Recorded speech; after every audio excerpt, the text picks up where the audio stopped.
Hi everybody, my name is Yates Sexton. I'm the author of American Rule, How a Nation Conquered the World, Defend Its People, as well as the co-host of the Muckrake podcast and the host of my weekly Bourbon Talk political Q&A show live on YouTube, 8 p.m. Eastern on Sundays. Tune into that at some point if you've enjoyed these lectures. That way you can ask your questions, have a talk with me, hang out with similarly minded people. It'll be a good time. Today we're going to carry on with the American Rule lectures, and this is part 3, where we talk about the Confederacy as well as the rise of Trumpism and how those two things are inextricably intertwined. On August 17th, 2017, President Donald Trump tweeted, "Sad to see the history and culture of our great country being ripped apart with the removal of our beautiful statues and monuments. You can't change history, but you can learn from it. Robert E. Lee, Stonewall Jackson, who's next? Washington and Jefferson?" 5 days earlier, on August 12th, hordes of neo-fascists had converged on Charlottesville, Virginia, to protest the removal of the statue of Confederate General Robert E. Lee.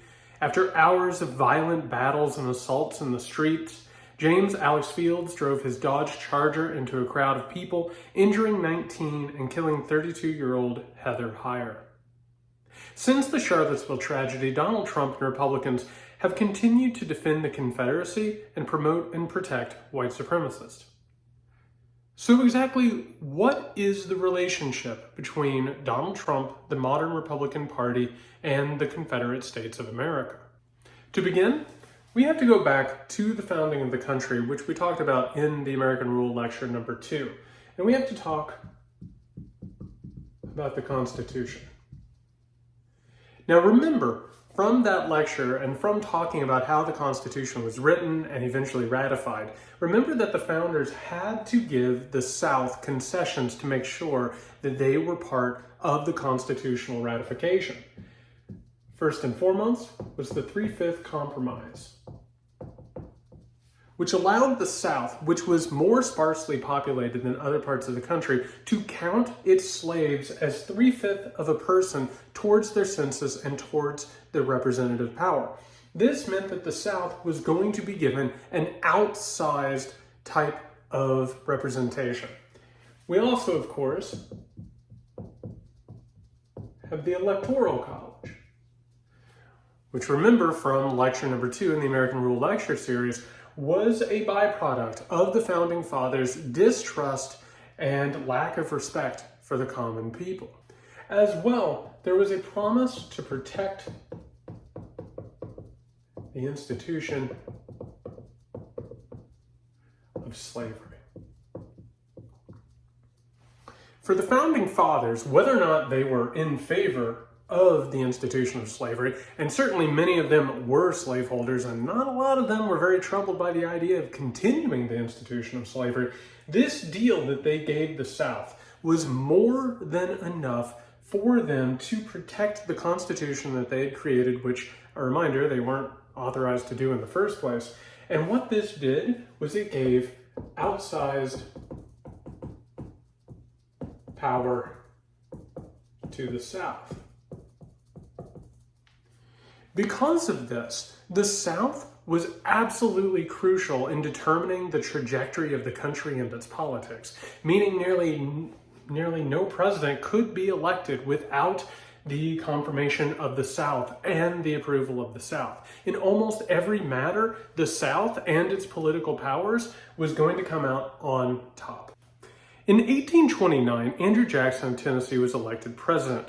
Jackson, a former dictatorial general and an avowed white supremacist, by the way, one of Donald Trump's absolute favorite presidents, and he has surrounded himself constantly with busts and portraits of Andrew Jackson. He's even talked about, his comparable traits to Andrew Jackson. And this is a guy, mind you, who was an absolute genocidal maniac who would just kill Native Americans left and right, even stole a Native American child from the arms of its dead mother and raised it as its own. He became president and of course started pushing towards this idea of taking land from Native Americans, particularly on behalf of a Southern aristocracy. And yes, this might have seemed like it was in the favor of the South, and it certainly was economically. What it did was it created a brand new problem for the United States from which it was unable to escape without a civil war. What Jackson created in the country was a sense of manifest destiny. A lot of us are very familiar with this term. In our education, in our lessons about so-called frontier America, we're obviously taught about covered wagons, about settlers moving west and cutting down trees and making log cabins and all of that stuff. And that sounds very romantic and it sounds very noble, this idea of the rugged individual in America. But in essence, manifest destiny was white supremacist. At the time, in the 19th century, America was absolutely obsessed with what's now being called the romantic ideal. This was a philosophy that was taking hold around the world, including in America and also in Germany. It would later go on to inspire the Third Reich in Nazi Germany, which we'll talk about in a future lecture.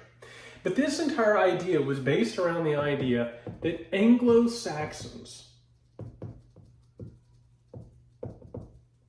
considered the ethnic stock of white Americans was destined to not only preside over the world, but in North America that it would go on to conquer the continent.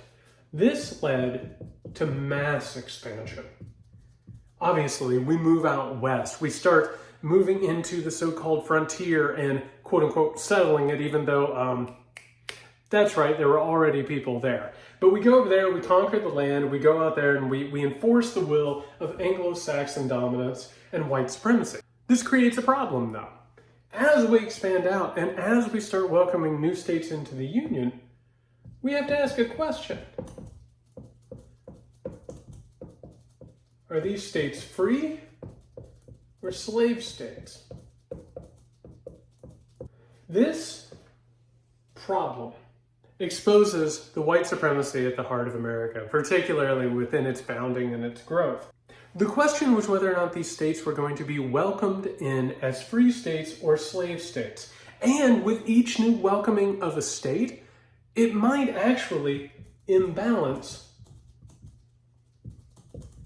the political order. The writing was on the wall very, very quickly. The South, which had this outsized power over our politics, started to realize very quickly that by bringing in new states, that balance was suddenly all thrown off. There was a real possibility that Southern dominance of American politics might be endangered. So here's where we start to examine how we got to the Confederate States of America. And this is a really important lesson that we need to look at and learn from in our current moment. So let's talk about power groups losing power. The South had dominated politics, particularly through the Democratic Party in the 19th century. So as they started to realize that their stranglehold on power was starting to loosen, all of a sudden a couple of things happen. First and foremost, we start seeing a lot of conspiracy theories. When power groups start to lose hold on their grip of power, they start to believe that everyone's out to get them, that everyone is consolidating against them. Because remember that the demographics have switched and the numbers have switched. So all of a sudden, now you're vulnerable to attack. Southerners started to believe that the North was coming for their slaves. Well, they weren't. The North had no interest in coming and freeing slaves. And actually, when you figure out the history of this moment, you start to realize that the North was pretty racist itself. It wasn't that interested in freeing the slaves and having them come up to the North and compete for their jobs and or trouble their communities. In fact, by the way, just go on a quick little rant, the savior of this moment is, of course, Abraham Lincoln, but Abraham Lincoln is on the record multiple times saying that he believed in white supremacy, and on top of that, later on, when the slaves were eventually freed, was in favor of having them leave America and having America be a white ethno-state. The conspiracy theories that the South believed were coming against them, that all these people were aligning against Southern interests, it simply wasn't true. All that the North was trying to do was trying to curb the political power of the South moving into the West. Well, what else does a power group do when it starts losing power? It starts attacking democratic institutions.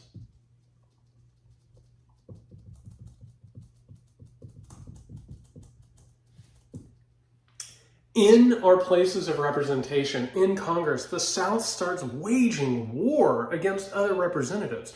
We're talking massive riots on the floor of Congress. We're talking canings. We're talking duels. We're talking outright intimidation. In one case, a Southern congressman takes out a giant knife and bears it and threatens to slice his Northern opponent in two.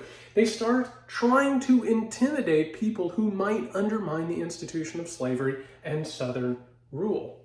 The other thing that starts happening is a separate mythology. To understand politics and to understand the reality of our current moment, we have to start to understand that so much of politics is based on narratives and perception and mythologies. In the South, they start seeing themselves as a different people. They start seeing themselves as real Americans, which should sound pretty familiar, particularly with our modern Republican Party. This idea of a separate mythology is what makes a civil war possible, is when a group who believes it is losing power or that it's under threat by conspiracy theories starts believing that it is a separate people. And when you believe you're a separate people, you no longer have the cohesion of a nation. You have two separate competing nations, and violence where those two nations meet is almost inevitable as long as somebody doesn't come in and solve the division.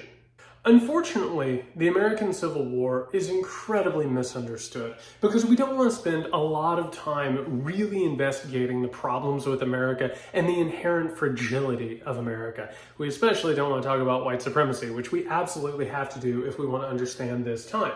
So let's talk about some Confederate truths.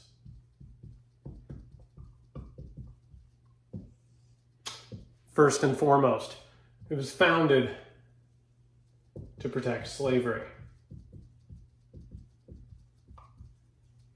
Its own leaders admitted in public in speeches and in calls to action that this was all about protecting the institution of slavery. Not to mention, if you look at the Confederate Constitution, it's pretty much a plagiarized version of our Constitution, only with a couple of different circumstances. Primarily that it talks about slavery and it wants to continue protecting slavery, plus also it is a theocratic country.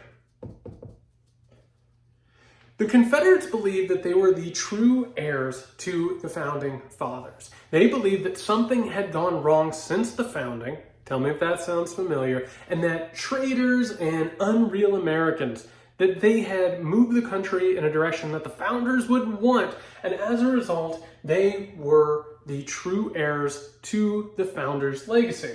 The one difference is they thought that one of the problems with the founding documents was that Christianity was not implicit in the Constitution because, of course, we had the division of church and state.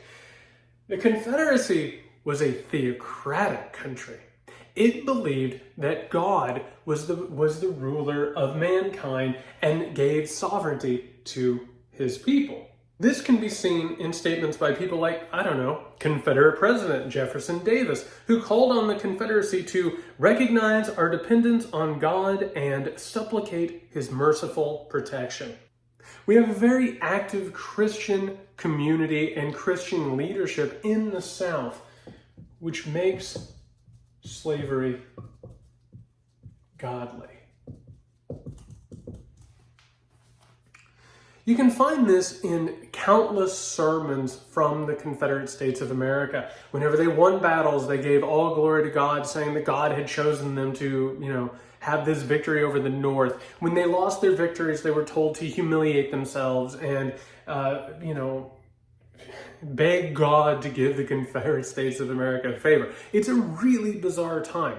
But you can see this, and particularly let's look at the South's first victory at Manassas, where a preacher told his congregation, God has placed in our hands a commission which we can faithfully execute only by holy, individual self-consecration to all of God's plans.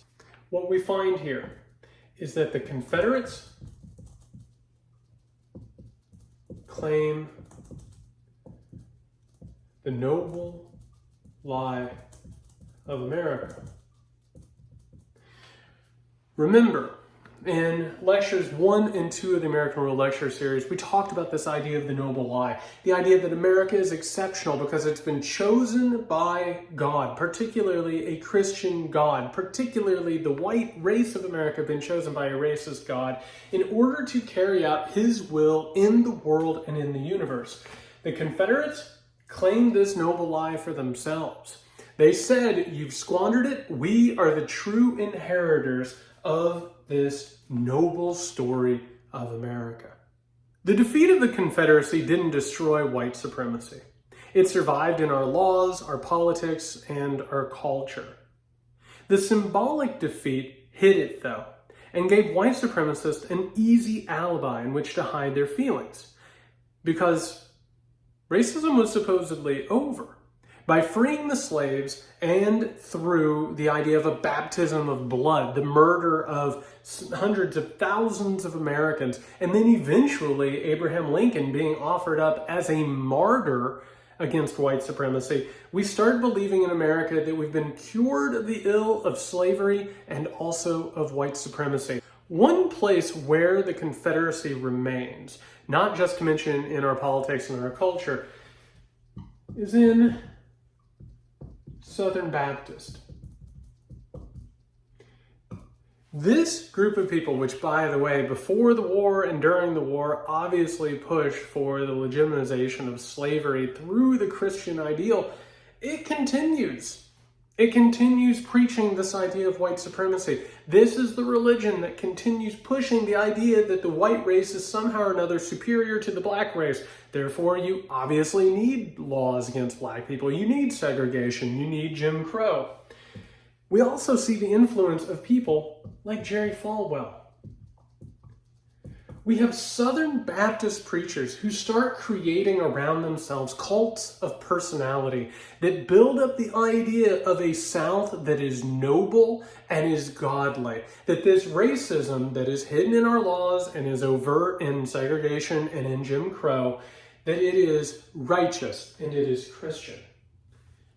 Now, as segregation is troubled and eventually struck down by the Supreme Court, Jerry Falwell tells his congregation, if the Supreme Court had known God's word and had desired to do the Lord's will, I am quite confident the decision would never have been made. He warned, when God has drawn a line of distinction, we should not attempt to cross that line. Spurred on by their anger over civil rights, white neo-Confederate evangelicals threw themselves into politics to reestablish white supremacy and, following the women's rights movement, to reestablish patriarchal control. Now, we all know in a lot of ways that the modern evangelical right is particularly spurred by the debate over abortion, which is one of their main political cudgels. But the original animating influence of the modern American right is not abortion. It's not fiscal conservatism. It is the protection of white supremacy. The evangelical right found a willing partner in former governor of California, Ronald Reagan, and the Republican Party. The GOP had shifted to an appeal to bigoted white voters in the South following Lyndon B. Johnson's passage of the civil rights. Reagan, a believer in the cult, and we'll talk about that in another episode, and a devotee to the myth that America was ordained by a spiritual power to be the world's champion, worked hand in hand with the white supremacist religious leaders to create a new base for power and control. What emerged was a new America. And in this new America that came about because of the merging of the evangelical right, the neo-Confederate white identity evangelical right, and Reagan and the GOP, all of a sudden we have a supernaturally charged reality. Some of you who grew up in the 1980s might be familiar with this. This was a period of time in which a lot of Americans believed that there were satanic cults everywhere, that children were being sacrificed, that there were mysterious forces, including demons who had possessed bodies. We also created a dichotomous power structure. Part of this idea that America was good and that everybody who opposed America was evil was, of course, the Cold War, which we talked about in the second American Rule lecture. We also have an economy / meritocracy crowned by God. You've probably heard the term prosperity gospel. This is due in part to this partnership between the neo-Confederate evangelical right, Ronald Reagan, and the GOP. What we have with Reagan, particularly after a decade of stagflation in the 1970s, is this change, this move to all of a sudden turn the interest of the country to the most wealthy and powerful and to deregulate everything that stands in their way and making sure that there is a large, vast inequality between the richest Americans and the poorest Americans. In this situation, in this economy / meritocracy crowned by God, if you don't have money, if you can't pay for that medical procedure that will prolong your life or relieve your suffering, well, that's your fault. Because some way, some shape, some form, you've either been lazy or you haven't been godly enough. It's a really twisted sort of a situation that takes place in the 1980s with this new merger between Reagan and the evangelical right. What you also have is a politics and reality beyond question. How could you question America unless you are part of the evil, satanic conspiracy against America? Because if you are trying to stand in the way of this battle, where America is on God's side, Russia is on Satan's side, well, where are you? In this dichotomous structure, you have to be on one side or another. It also takes away complaints like racism. It starts to say, you know what, since the Civil War, since the Civil Rights Movement, there's really no such thing as racism anymore. If you are claiming that racism has kept you down economically or politically, well, you're just playing a race card because we have a level playing field. And so as a result, there is no way that you can question the political and or economic order. You need to get in the game and make your money and get your power, or else shut up and stop complaining because you're part of the problem. And if you've been able to do the math up to this point, what I think you realize is that this creates a new era of white aristocratic control. This is, of course, what the country was founded to be, and it's what the Confederate States of America based their entire worldview, government, and society around. This entire agenda, an entire political movement, that merger between the neo-Confederate evangelical right, Reaganism, and the Republican Party creates a new era of white aristocratic control. In recent years, that white aristocratic control has become endangered. Changing demographics threaten to unseat the powerful and toss the domination aside.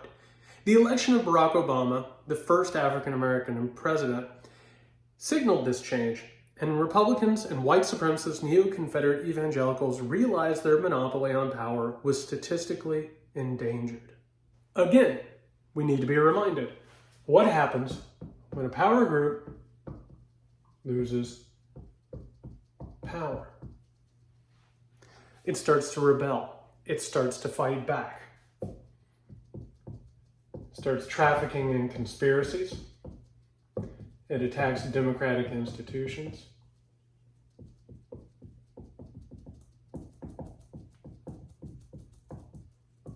and it starts having separate mythologies.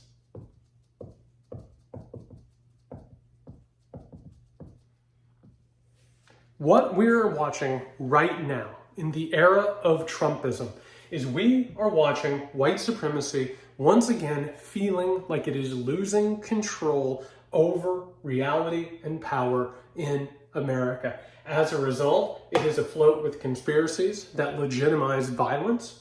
It is attacking democratic institutions, whether through violence or through the undermining of things like voting and the power of Congress and laws. And of course, we are once again looking at a situation where we have a group of Americans who are saying that they are the real Americans and everyone else is a traitor. And everyone else does not deserve the rights and they are possibly terrorists. What we are watching right now